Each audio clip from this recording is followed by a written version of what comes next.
Welcome to the Stay Ready Real Estate Podcast, where we stay ready so you don't have to get ready. I'm your host, Emeka, and in each episode, I'll be breaking down real estate topics to help you find and lock in your first deal. This podcast is all about building wealth through real estate, and the best part, you don't need a lot of money to get started. So let's jump right into it. Welcome to another episode, and today what we're going to talk about is a topic that's near and dear to my heart, which I feel very passionate about.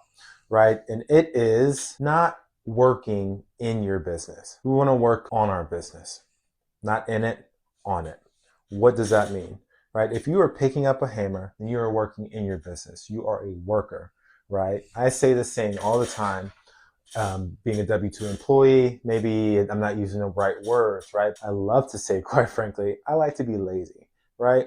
No, I'm not actually lazy, right? I feel like I work very hard.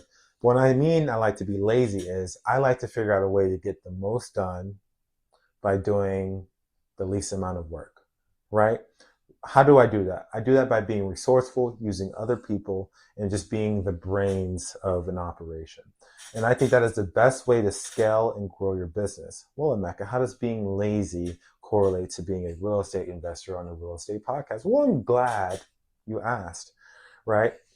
If you're picking up the hammer, doing the work, if you're putting up the drywall, if you were installing the cabinets yourself, if you're doing a demo yourself, you are taking away time from focusing on other deals and focusing on operations and figuring out how to scale, right? Or you're taking time away from your family or fun things that you want to do. Why are you in real estate? Number one, you're in real estate to typically build wealth, right? And building wealth might look different to you, but if you're trying to grow and build wealth the quickest way possible, then picking up the hammer is not the best. It's not the best. It's just not the best solution. I am the one who picked up the hammer on my first deal to get a taste of what it's like to be the contractor myself. It's not great. It's not fun. It might be cool to, down to malls, get some good content, but I'm never going to grow because the time I'm spending doing that could have been spent, trying to underwrite, focusing on a different deal, or just being a husband, quite frankly, and letting someone else do that, giving them the work while I can just focus on what I want to do. I am not in real estate to spend more time in real estate, right? I'm in real estate to build a wealthy, nice portfolio, to build residual income. I'll put residual in quotes because nothing is truly ever going to be passive.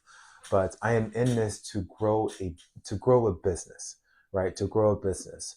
I tell myself I am in this space so I can do what I want when I want. I want to wake up and go. If I want to wake up and go to Croatia one day, then I'll do it because I don't have to ask for a boss. I don't have to ask for permission. I can because I trust that my operations is running itself. If your business, your real estate business, if your income cannot come in without you, then that is the issue. And that means that we need to work on it. If the job can't get done without you, then that is an issue, right? I'm not saying you can't make some emails, make some calls to get things done. But if you are working in your business, picking up the hammer, then that is not going to be beneficial to you to build your business, right? If you are trying to just operate a regular business, let's say, Kentucky Fried Chicken or Panda Express, hopefully those are franchises. But I just want to make this analogy, right? If the restaurant can't run without you, then you are a worker, right? You're a worker because it has to operate with you presently there. And that's going to be an issue. That can't happen in real estate. It just can't. Because if you're spending time, let's say putting up drywall, I guarantee that's going to take a couple hours out of your day.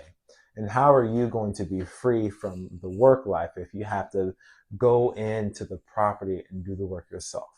Right? I am the type of person who is in real estate for a lifestyle. And I guarantee that you're watching this video or you're listening to this podcast because you're trying to figure out a way to become financially free and not be in the cuffs of someone else for them telling you what to do, and you're getting tired of that, but you have to because you have to make a dollar. I wouldn't say I'm necessarily in cuffs because I love my job, but at the end of the day, a lot of people in America, a lot of people in this world, quite frankly, don't like their job, right? If that's you, I think you're listening to the right person. You're listening to the right podcast.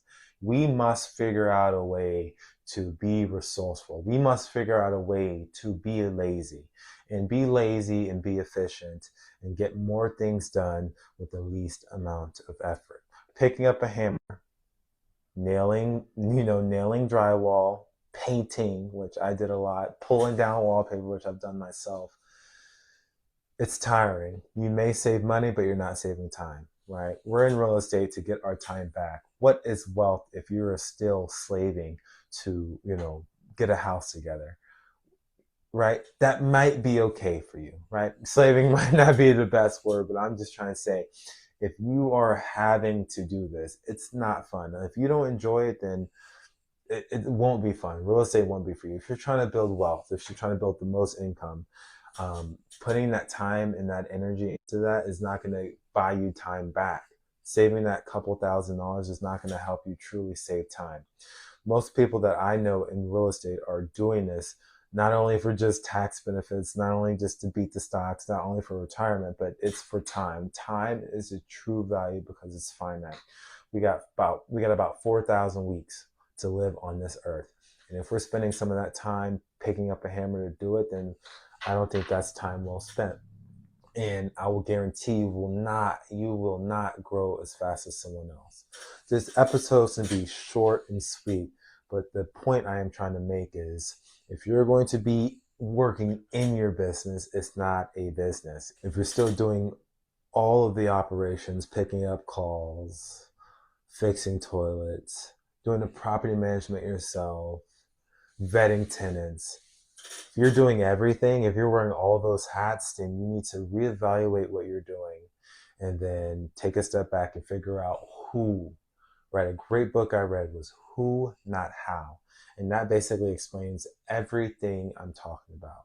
If you don't have the money to outsource things, then build the money to do so. Because as soon as you figure out how to outsource all of the sweat equity things, I can't think of the word. If you can't figure out a way to outsource all the elements of a real estate deal, all the transaction pieces of the real estate deal, the realtor, the title company, the contractor, even the bank, right? Some people want to pay all cash. If you can't figure out a way to outsource that, then I can promise you, you're doing something wrong and you won't be able to scale like you want to. You can get so much more done faster. You can grow and build a large portfolio in half the time, as long as you are not doing anything. Build your team, find reliable resources, and use them on a frequent basis. Build those relationships and you will be able to do wonders. You will be able to build wealth a lot faster and a lot bigger than you could ever imagine. You just need to figure out how to be the brains of the operation and stop picking up the hammer so you can grow. Until next time, team.